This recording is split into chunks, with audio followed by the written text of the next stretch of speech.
সোচ্চার থাকতে হবে। কোন চাঁদাবাজ সন্ত্রাসীদের আপনারা ভয় পাবেন না। ভয়ের সংস্কৃতি ভেঙে প্রতিবাদের সংস্কৃতি গড়ে তুলুক।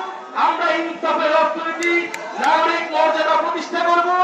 বরগুনা বাঁচলে বাংলাদেশ বাঁচবে। ইনশাআল্লাহ বরগুনাবাসীর বিজয় হবে, বাংলাদেশের বিজয় হবে, জাতীয় নাগরিক পার্টির বিজয় হবে।